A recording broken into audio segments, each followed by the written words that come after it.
Bonjour à tous, je vous souhaite la bienvenue pour une nouvelle vidéo, pour des parcours insolites, pour les gens qui investissent, pour les gens qui passent à l'action. Aujourd'hui on se trouve dans un lieu insolite, comme la personne que je vais vous présenter, qui est insolite aussi elle-même.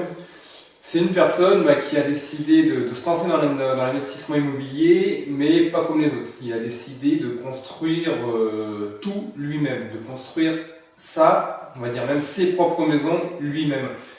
En partant de zéro. Quand je vous dis zéro, c'est vraiment zéro, c'est d'aucune connaissance. Il va se présenter, il va présenter aussi son parcours. Voilà.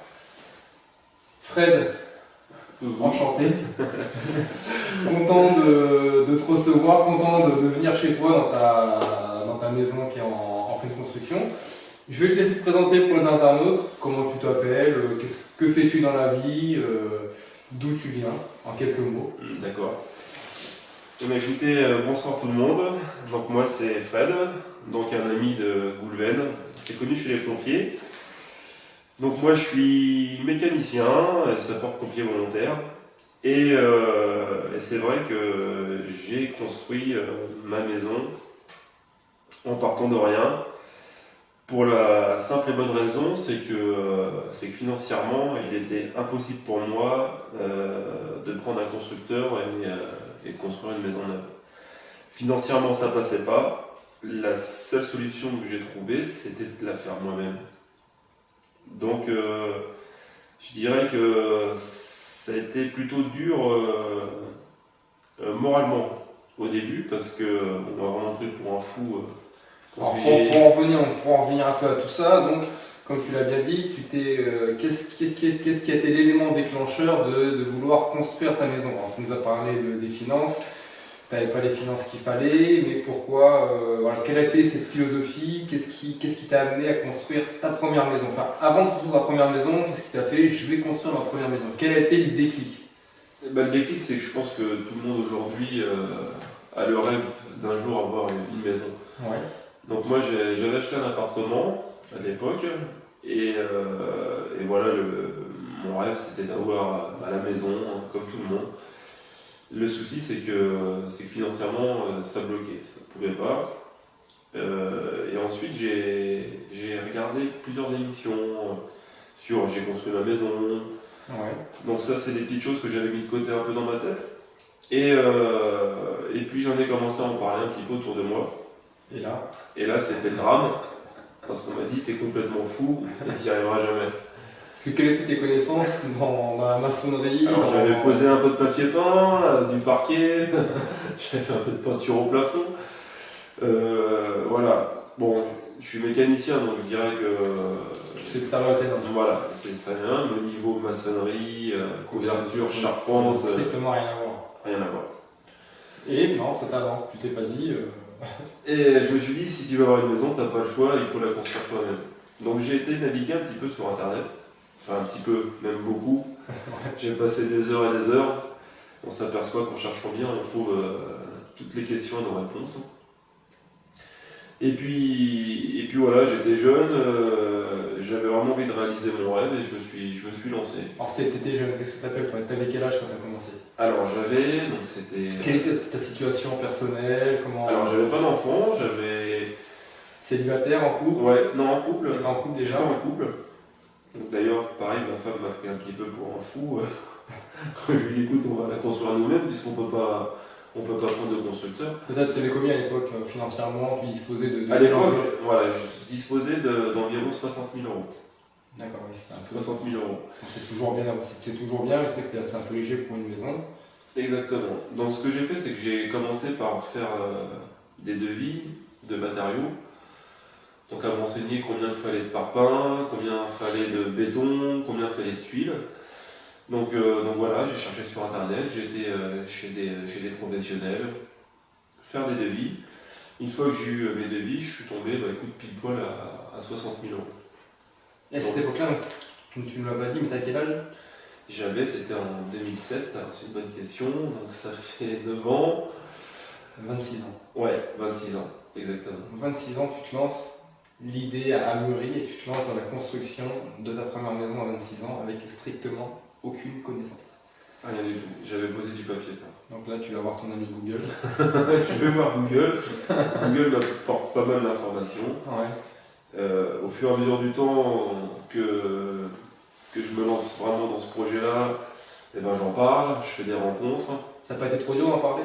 Si, parce que comme je te disais, la plupart des gens me regardaient avec des yeux grands comme ça et ils me disaient que ça serait paralysable. Parce que je savais que Fredo n'avait strictement aucune connaissance en maçonnerie. Voilà, tout à fait. Ils m'ont dit, ça va te mettre 10 ans, tu n'y arriveras pas. Et ça t'a pas perturbé, ça t'a pas influencé de c'est- vouloir justement arrêter ce projet?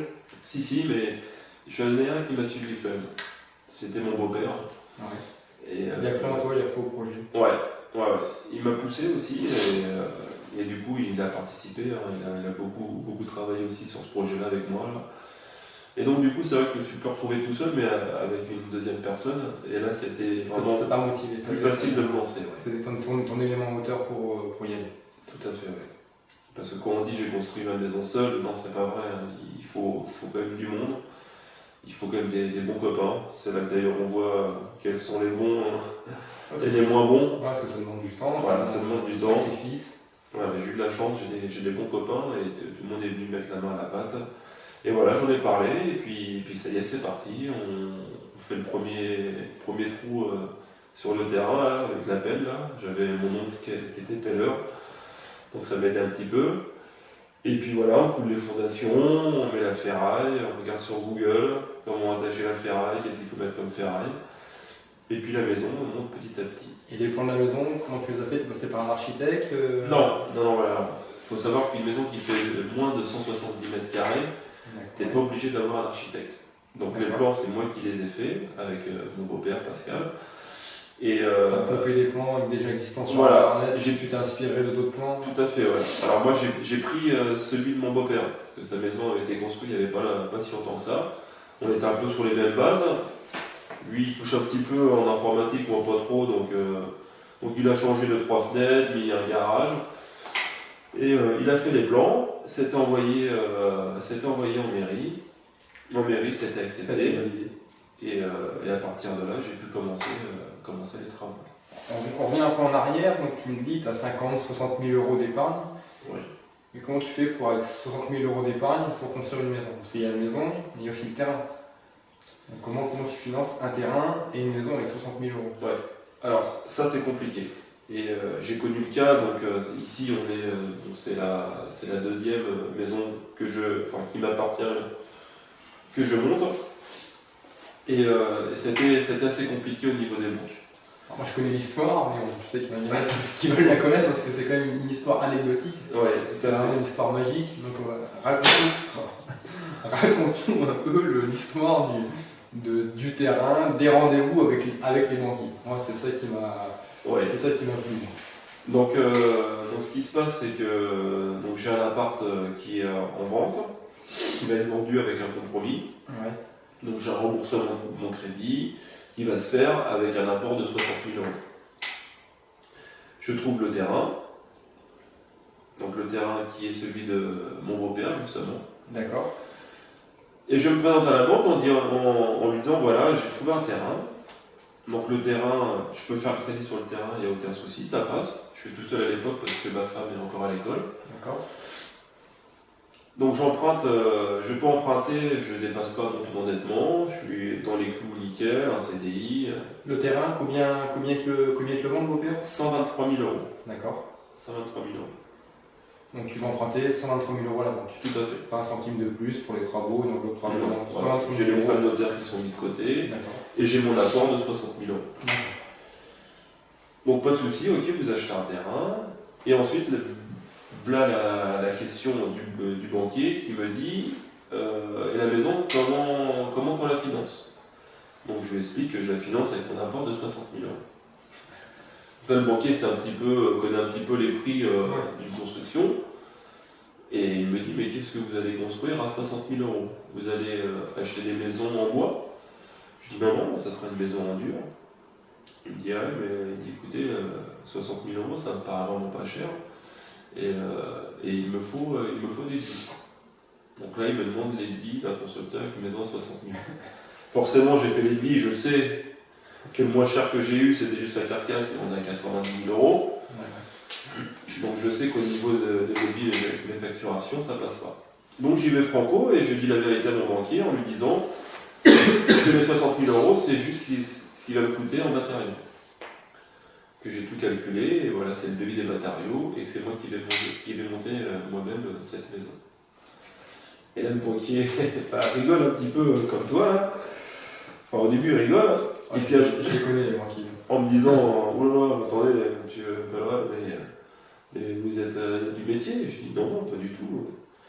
Et là, son visage se transforme, et là, il commence à me dire, écoutez, non, un projet comme ça, nous on ne suit pas, on a besoin d'assurance, des choses qu'on est sûr qu'il ne va pas y avoir de soucis et que ça va bien se passer.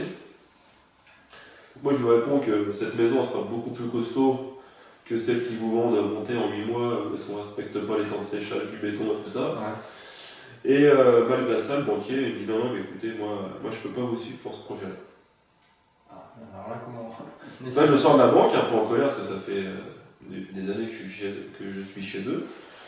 J'avais une entière confiance en eux, et là voilà, je me fais rembarrer. Et ce retour de confiance. Voilà, pas de confiance, non catégorique. Donc je vais voir les autres banques, et pareil, j'explique la situation. Et les deux autres banques que je fais, ils ont le même discours, il nous faut un devis de la maison construite, et il faut que l'apport corresponde forcément au montant de la construction, parce que bon, j'étais quasiment, avec le prix du terrain, moi j'étais quasiment endetté, on va dire, à plus de 30%, donc c'était compliqué de remprunter après, donc fallait que ça tombe rond, et puis ça tombe par rond, donc les deux autres banques, pareil, ne me suivent pas, et je me retrouve du coup avec un projet qui tombe à l'eau. Alors, comment tu vas avoir une deuxième, une troisième, une quatrième banque, comment tu fais face à cet imprévu, à cette problématique? Eh bien écoute, ce que je fais, c'est que je retourne voir ma banque une deuxième fois, pour essayer de lui mettre un petit peu la pression et voir si je peux essayer de le convaincre. Et je lui dis, si je vous ramène, si je vous fais venir sur le terrain, une fois que la maison est construite, est-ce que vous me suivrez pour ce projet? Est-ce que j'aurai ce prêt pour mon terrain? Donc là, le banquier rigole un petit peu, il dit oui, c'est sûr que une fois que la maison elle est montée sur le terrain, pourquoi pas? Bon, on en reste là. Tout de suite, je me retourne vers un notaire et je pose la question, est-ce qu'il est possible de construire une maison sur un terrain qui ne m'appartient pas pour pouvoir avoir mon prêt ensuite? Le notaire dit oui, vous pouvez faire ce que vous voulez sur le terrain. La seule chose à savoir, c'est qu'une fois que la maison sera construite, tout ce qui appartient, tout ce qui est construit sur le terrain, appartient au propriétaire du terrain. Donc, oui, on peut le faire, mais c'est un risque à prendre. Donc là, c'est une négociation avec le beau-père. Tu lui dis, voilà, la maison, je vais la construire sur le terrain. Et pour l'argent, on verra plus tard, on verra une fois que la maison aura avancé pour pouvoir convaincre le banquier que la maison est bien finie. Voilà. Donc voilà, il ne fallait pas que tu te prennes une pression supplémentaire. Une pression supplémentaire, c'était la première, donc c'était aussi la découverte. Donc c'est vrai, pas mal de pression. Tu n'as jamais été mis dans les bonnes conditions pour pouvoir faire ta première maison. Non. Voilà, la pression de perdre ta maison, c'est pas de ta compagne. Bien sûr, ça peut clasher. Le beau-père, il y a une maison. C'est clair. Le notaire m'a quand même dit que si toutes les factures étaient à mon nom, il y avait quand même moyen de justifier et de pouvoir récupérer quand même les sous qui avaient été engagés sur le terrain du beau-père. D'accord. C'est compliqué, mais voilà. Après, on fait preuve de bonne foi et puis moi j'avais l'entière confiance en mes beaux-parents et c'est comme ça que j'ai pu continuer à avancer le projet. Donc là, j'arrive à une maison hors d'eau, hors d'air, et je me pointe à la banque avec des photos. Je prends des photos. Donc là, on est quelques mois Quelques mois plus tard. La maison, elle est sortie de terre. La maison est sortie de terre, j'ai la couverture. La couverture, le crépi. J'ai les fenêtres. Non, j'avais pas encore le crépi, elle était encore en partant, mais j'ai les fenêtres, la couverture. L'intérieur, c'est comment? C'est non, ouais, c'est vide l'intérieur. Vraiment, c'est ce qu'on appelle. Voilà, c'est. On voit ici, il y a un peu de placo là. Il n'y avait que du parpaing, il n'y avait rien du tout. Donc, sur les photos de l'extérieur, ça. Mais elle est hors dehors d'air, voilà, elle est sortie. Hors dehors d'air, d'accord. Je prends une photo de près, une photo de loin, et je retourne à ma banque. Et tu reconstitues un nouveau dossier pour ta banque. Tout à fait. Voilà. Phase 2. Je retourne à la banque avec ces photos. Je les pose devant sur le bureau du directeur. Et je lui dis, vous vous souvenez de moi? Il me dit, oui, très bien. Alors cette maison? Je lui dis, écoutez, voilà. Cette maison en bois, elle en est où? Donc je crois que c'était 4 mois après, ça a été vite. 4 mois après, donc je lui présente les deux photos. Et 4 mois après, simplement? Ouais. Ça a été assez vite. Pour la carcasse et la charpente. Et là, sa réaction? Et là, sa réaction, c'est qu'il rigole, et quand il voit les photos, là, il a la bouche qui s'ouvre. Et puis là, il a plus tout le même discours. Il me dit, ah oui, non, vous avez fait une belle maison, mais dis donc, mais comment vous avez fait? Je voyais pas ça comme ça. Ouais, mais je lui dis, écoutez, j'étais bien accompagné, et puis je vous ai toujours dit que la maison serait bien plus costaud que celle des constructeurs, et en voilà la preuve. Donc maintenant, si vous voulez, je peux vous inviter sur le terrain, venir voir de vos propres yeux. Et ce banquier ne s'est même pas déplacé, et il m'a fait mon contrat dans la foulée. Il t'a accepté dans la foulée, tu avais les 123 000 € demandés. Tu les avais, les papiers étaient signés, et voilà. Et là tu rentrais fièrement voir le notaire, Exactement. Pour le terrain j'ai les sous, donc là un gros soulagement. Un gros soulagement. Je sais que ce qui va être dessus, c'est pour moi. Et ensuite ça fait son déroulement, le crédit a été débloqué, on a été chez le notaire, donc j'ai acheté un terrain, et avec une maison qui était déjà construite dessus. Et il me semble, alors j'ai pas vérifié, mais il me semble que pour l'acte notarié, il a été mis 1 € pour une maison, il me semble. Un terrain plus une maison estimée à 1 €. D'accord, ok. Voilà, ça a été fait comme ça. Et donc au niveau de la banque et du notaire, ça a été précisé qu'il y avait un terrain plus une maison avec une valeur de 1 €. Mais voilà, c'était stipulé qu'il y avait une maison, ça me permettait chez le notaire d'être carré, et c'est passé comme ça. D'accord, donc là, ça faisait 4 mois que tu étais sur la maison. La maison au final, t'as mis combien de temps pour la faire? Alors la maison, j'ai mis exactement 11 mois. 11 mois pour y habiter? Ouais. Elle était finie, elle était habitable, tu pouvais y dormir? Voilà, elle était habitable. J'avais juste fait le bas.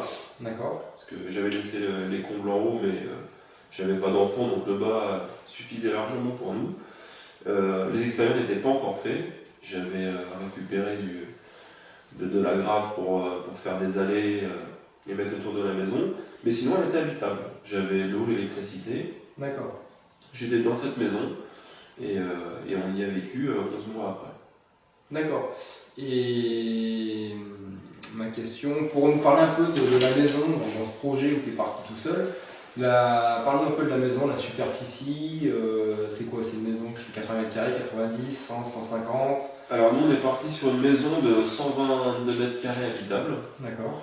D'accord, donc c'est une maison qui reste très traditionnelle. 8 mètres de large sur 13 mètres de long.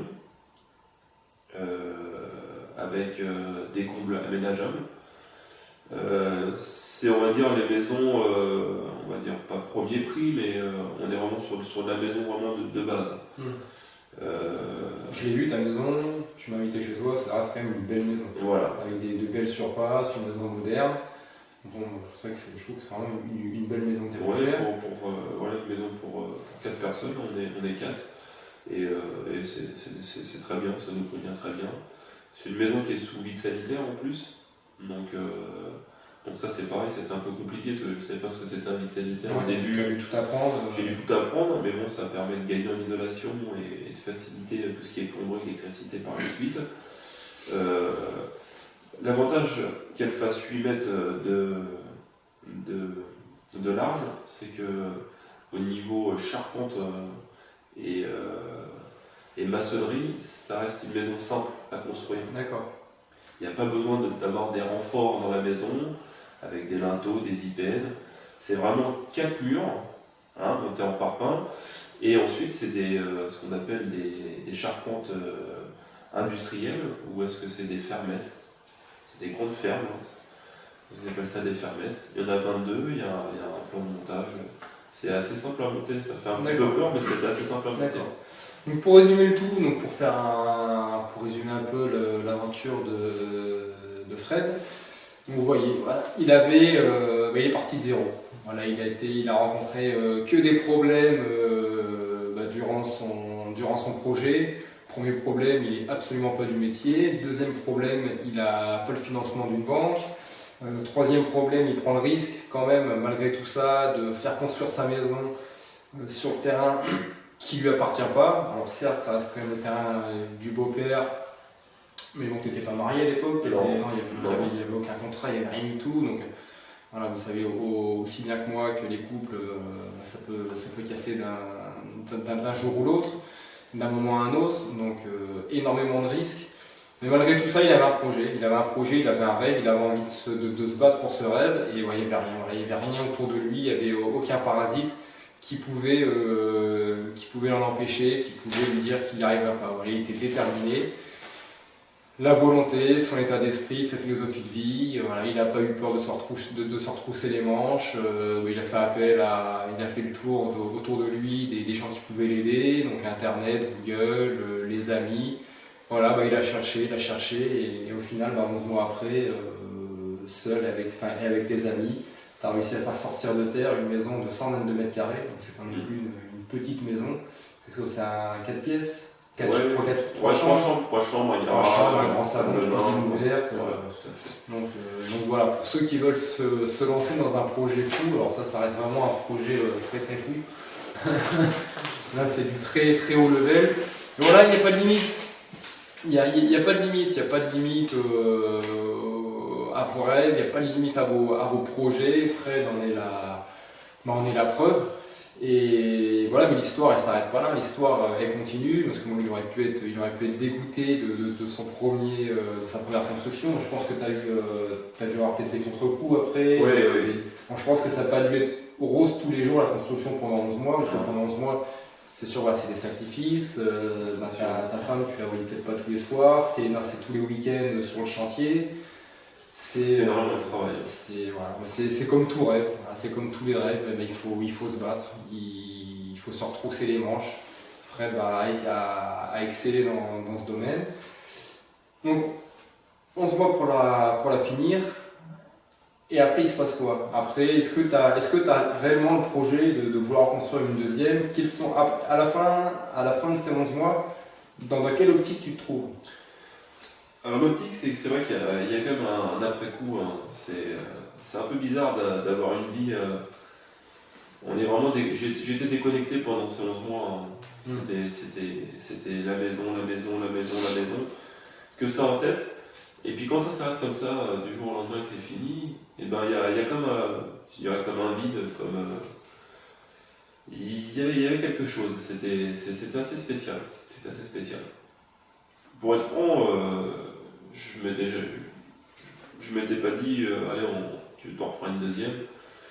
J'étais content de revoir ta femme sur le voilà, j'étais content, faire des tunes à l'amoureux, partir en voyage, en vacances, s'investir un peu dans le sport, voilà, j'ai lâché un peu. Parce qu'il faut se rappeler, oui, ça, on sait que tu t'es présenté, mais il faut se rappeler que donc, tu travailles dans une mécano, dans les espaces verts. À côté de ça, il est pompier volontaire. Donc les pompiers volontaires, ça demande beaucoup d'exigences entre les gardes à prendre, les formations, le sport. À côté de ça, la maison, la vie de famille. Donc c'est une journée de 24 heures qui était très très bien remplie. C'est clair. Les nuits blanches à la caserne, le lendemain il faut retourner au travail, le travail est fini, le soir il faut aller sur le chantier construire la maison. C'est une volonté de dingue que tu as. C'est énorme. Ouais, c'était surtout, oui. De toute façon j'étais parti et après il n'y avait plus le choix. Hein. Oui, une fois que tu as le prêt, une fois que tu as commencé à donner le premier coup de pelleteuse et à poser la première brique, il faut y aller. Hein. Faut y aller, il n'y a pas de place pour les excuses. Les excuses, on les laisse de côté. Donc c'est vrai qu'après tout s'arrête, alors c'était un peu spécial. Et pendant combien de temps donc, ça s'arrête? Ça s'arrête, tu fais Donc une pause. ouais, alors je fais une pause jusque, on va dire, donc la maison est finie, donc on la commence en 2008, fin 2008, fin 2008, fin 2009 la maison elle est finie. Donc là, entre-temps, je refais un appartement dans un sous-sol. Un appartement dans un sous-sol. Ouais, enfin, j'aménage un sous-sol en appartement. D'accord. Donc pour ma mère. D'accord. Ça, c'est combien de temps après la maison? Oh, ça va être 2 ans après. Donc une pause de 2 ans. Ouais, une pause de 2 ans. 2 ans après, voilà, ma mère décide d'aller habiter avec ma grand-mère qui se retrouve toute seule. D'accord. Donc ta mère qui ne croyait pas forcément ton projet au début. Ouais. Après, elle voit ta maison sortir de terre et après elle fait appel au fiston. Voilà. Justement pour créer un sous-sol et. Tout à fait. Donc c'est vrai qu'avec la maison, je prends un peu d'expérience. Beaucoup de confiance. Voilà, beaucoup plus de confiance et écoute, on raménage le sous-sol au complet. Donc électricité, plomberie. Donc là, ça nous a pris à peu près 4 mois. 4 mois. 4 mois. Donc je suis aidé par mon cousin, Nico là. Et voilà, on se refait un beau petit appart pour ma mère. Donc pareil, les week-ends, les soirées. Voilà, week-end, soirée, tout à fait. Les vacances un peu. Ça, donc les 4 mois de travaux pour le sous-sol de ta mère se terminent. Ouais. Et après, tu renvoies sur autre chose, ouais. Tu fais une pause. Voilà, je refais une pause et il y a maintenant 3 ans, ouais, à peu près 3 ou 4 ans, ce fameux Nicolas là, qui m'a aussi beaucoup aidé pour la première maison, là, qui a souvent été là, et décide de faire la même chose que moi. Voilà. Tout simplement, il s'est dit, Fredo, il a réussi. Exactement. Pourquoi moi, j'y arriverai pas? Tout à fait. Voilà, je l'ai aidé pendant près d'1 an, j'ai appris beaucoup de choses à ses côtés. Et il a voulu mettre à profit ses connaissances, mettre à profit sûrement la volonté et la positive attitude que tu as pu lui transmettre. Et il s'est dit pourquoi pas. Voilà. Sûrement qu'un an avant, il n'aurait jamais eu cette idée-là. Non, je pense qu'il l'aurait pas fait. Mais le fait de l'avoir côtoyé, une personne qui va de l'avant, une personne qui est positive, voilà, tu lui as transmis ce virus. Et tu termines ta deuxième maison avec ton ami et après stop. Et après, donc, je suis à côté, parce qu'en fait sa maison c'est celle qui est juste à côté de celle-là, dans laquelle on est. Et là, bim, il y a un panneau à vendre sur le terrain qui est juste à côté. Et puis là, je me dis, bon, on a fond dans les travaux, on a la bétonnière qui est à côté, on a tout le matos, on a le permis de construire là, le nouveau permis. Alors pourquoi pas refaire un troisième copier-coller. Donc là, tu pars pour une troisième maison. Là, ouais, on part pour une troisième maison. Ouais. T'as quel âge aujourd'hui? Là, j'ai 35 ans. T'as commencé à 26 ans. Ouais. Donc en 9 ans, t'en as la troisième maison. Troisième maison. Alors t'es parti de zéro. Tout à fait. Et comment tu la finances, cette troisième maison? Parce que la première maison, tu m'avais dit que tu avais de l'argent de côté, tu avais des épargnes, 60 000 €. Et comment tu finances le terrain, comment tu finances les matériaux, comment tu t'y retrouves financièrement? Alors là, ce qui se passe, c'est que j'ai dans l'idée de revendre ma première maison. Ouais. Et réinjecter cet argent sur ce nouveau terrain et construire une maison, on va dire, un peu plus grande, un peu plus spacieuse, un peu mieux. Hein, l'hôtel, ça reste le prototype, il y a certains défauts, certaines choses qu'on n'aurait pas fait. Voilà, ça me permettait vraiment, en plus avec celle à Nico, où est-ce que même la deuxième, il y a encore des défauts, on est toujours que c'est au bout de la troisième qu'on a la bonne maison. Donc celle-ci sera impeccable. Normalement, celle-là sera parfaite. Et du coup, donc à l'époque, moi quand j'investis, je suis tout seul à travailler. Ma femme ne travaille pas, donc il n'y a qu'un salaire qui rentre. Et entre-temps, on se connaît pas du internat, donc tu as construit une maison, 2 maisons, mais entre-temps, il y a ta petite famille. Voilà. 2 garçons, c'est ça? 2 garçons, Théo et Nathan. Qui arrivent lors de ta deuxième construction? Alors il y a le premier qui arrive rapidement après la première. La première. D'ailleurs, je suis vite obligé d'aménager les combles, parce qu'en bas, je peux avoir une seule chambre. Donc il y a le travail, le mécanicien, il y a toujours les pompiers volontaires. Et là, il y a deux garçons, donc il y a la famille qui s'agrandit, donc encore beaucoup plus de problématiques à gérer, mais malgré ça, bon, tu te dis, malgré ça, voilà. Alors, je vais m'adapter à ma nouvelle vie de famille, je vais m'organiser autrement. Et est-ce que ta femme travaille en plus? Oui, elle travaille. Donc elle n'est pas très emballée par la troisième maison. Ce qui peut se comprendre. Elle n'est pas très emballée, dit écoute c'est dur, c'est ce que c'est. Je lui ai dit écoute c'est maintenant ou jamais, je pense que c'est quand même un bon coup à faire là. C'était un petit patelin qui nous plaisait bien. On est juste à côté, je suis à fond dans les travaux, donc voilà, on sait que c'est 1 an, on galère 1 an et puis après on a une belle maison. Donc moi l'idée que j'ai c'est de vendre Auteuil, donc je fais une bonne plus-value et je réinjecte tout ici. Sur ce terrain, avec cette petite maison qui est ici. D'accord. Et du coup, qu'est-ce qui se passe du coup? Tu vas à Auteuil ou tu... Et du coup Auteuil a du mal à partir. D'accord. Il a du mal à partir et là, T'arrives pas à faire la culbute, la plus-value que tu aurais espéré, donc au final tu préfères garder la maison. j'ai des acheteurs, mais voilà, faut vraiment descendre le prix, c'est quand même une maison qui nous tient à cœur, on l'a montée nous-mêmes. Hein. Et je fais le calcul et en fait c'est pas si rentable que ça. Je me dis bon, je vais me retaper 1 an de travaux, est-ce que on va retomber à zéro, est-ce que vraiment ça vaut le coup? Hop, c'est vrai qu'il y a beaucoup de gens qui vont s'interroger sur les chiffres. Pour la maison, elle t'a coûté 100 terrain plus maison, 180 000 € à peu près, 120 000 Ouais, € alors, de terrain. j'avais 60 000 d'apport, 60 000. j'ai dépassé un petit peu, je suis monté à 75. Donc il y a un peu moins de 200 000 € à la maison. Je suis un peu moins de 200 000 €. Ouais, 200 000 €, et là, tu pourrais la vendre à quel prix cette maison? elle avait été estimée à 340 000 €. Donc 140 000 € Ouais, de plus-value. de plus-value. Net vendeur, ouais. Net vendeur. Et du coup, entre 140 000 €, bon, ça part pas forcément à ce prix-là. Ouais, ça part pas, là, l'immobilier a du mal à l'époque, là, donc il y a 3 ans, là, c'est un peu la galère, les taux restaient élevés, l'immobilier descend. Donc je me retrouve avec des propositions qui nous plaisent pas. Et du coup, je dis écoute, moi la maison, je la brade pas. Ça aurait été quoi, 300 000 € la brader? Ouais, voilà, on était dans 300 000 à partir. Ouais. D'accord. 300 000, bon, on hésitait, hein, on a eu des propositions, on a hésité. Donc un peu plus de 100 000 € de plus-value pour une maison que tu as construite tout seul. Ouais. Donc voilà, ça reste vraiment très intéressant. Donc ça demande un travail phénoménal, ça demande beaucoup de sacrifices, un an de travail, mais 1 an de travail, voilà, 100 000 € en 1 an. Virtuellement, tu aurais pu faire 100 000 € en 1 an. Voilà, donc pour en revenir à ton parcours, donc la 3e maison, donc du coup tu vends pas ta maison qui est à Auteuil-le-Roi. Ouais. Et donc du coup comment tu t'y prends? Du coup j'ai acheté le terrain. Donc le terrain il a acheté parce qu'au niveau des crédits ça passe vu que ma femme travaille. D'accord. Donc entre temps on a remboursé, on a commencé à rembourser. Tu passes par le organisme bancaire? Voilà, je repasse par la même banque. Donc là ils te connaissent. Ils me connaissent. Fred Pellaré. Et là ils me disent, donc je vais voir la banque, je lui dis voilà combien vous me prêtez. Ça tombe pile poil avec le prix du terrain. Et là, je vais pas me faire avoir parce que je sais que si j'achète un terrain nu, ils vont encore me demander un permis de construire et des preuves pour la construction. Et l'avantage de ce terrain que j'ai acheté ici, où est-ce que t'es, c'est qu'il y a une petite maison.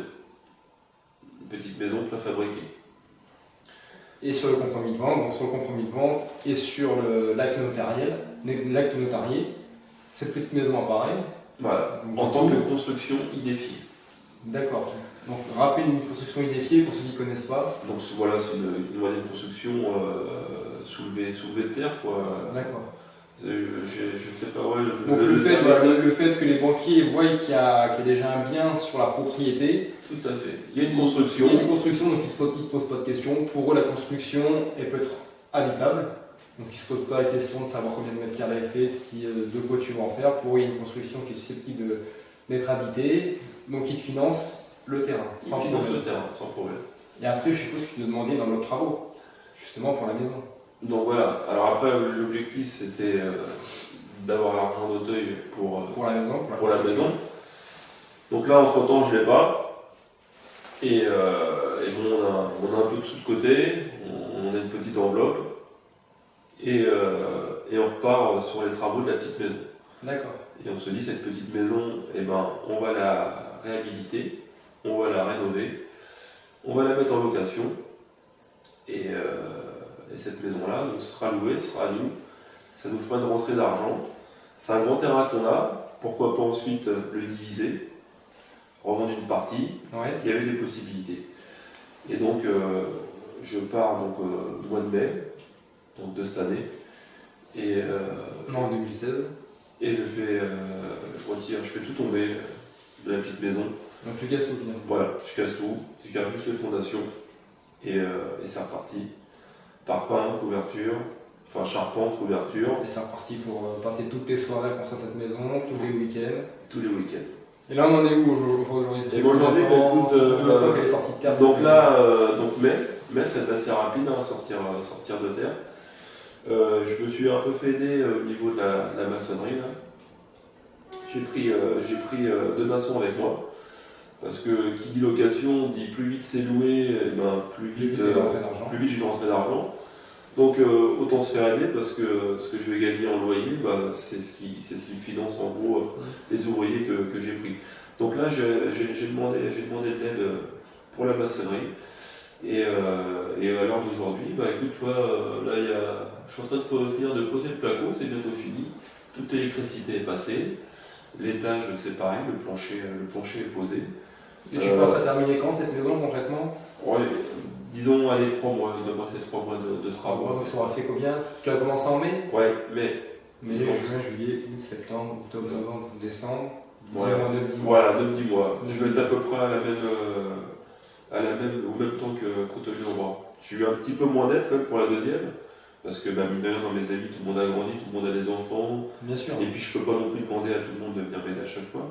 De t'aider à construire ton patrimoine. Ouais, tout à fait. Donc il y a toujours les copains qui sont là, mais voilà, j'étais un peu plus seul. Et c'était aussi ma volonté, j'avais pas envie d'embêter tout le monde avec celle-là. J'ai un peu plus d'expérience. Et voilà, je me suis fait un peu aider pour le gros œuvre, pour que ça avance. Et je me suis rendu compte qu'elle est petite, plus petite que celle d'Auteuil. Combien de mètres carrés celle-ci? Donc celle-là, on a à peu près 50 mètres au sol. Elle fait 9 mètres sur 6. D'accord. Et à l'étage? Et à l'étage, c'est pareil. Bah, alors, on n'a pas haut plafond, mais on a la surface totale. 100 mètres carrés à peu près. Ouais, non, un peu moins. Ouais, en haut. Alors on est bon surface habitable parce qu'on est plus juste à 1m80. Donc on va dire qu'en habitable réel, je suis à 50 mètres. Là où j'ai 2 pièces, on va avoir 20 mètres carrés, on va dire, mais c'est pas plus habitable. Bon, 70 mètres carrés cette maison-là. D'accord. Mais au final, c'est pas quelques rangs de parpaing de plus ou quelques tuiles de plus qui te fait, ou de moins qui te fait gagner du temps. Donc en gros, elle revient quasiment au même temps qu'Auteuil. J'aurais passé quasiment autant de temps. Et voilà ça. Donc autant partir sur une maison, là, pour ceux qui voudraient se lancer dans la construction d'une maison, autant partir directement sur une maison qui fait 130 mètres carrés. Ouais. Vous mettrez autant de temps quasiment qu'une maison qui fait 70-80 mètres carrés. Tout à fait, oui. D'accord. Parce qu'une fois que tu as tout est prêt, que tu as ta visseuse, que tu as tes vis, et puis que toi t'en quilles du placo, bah ok, s'il y a 3 mètres de plus, et ben allez, ça te fait mettre 3 plaques en plus.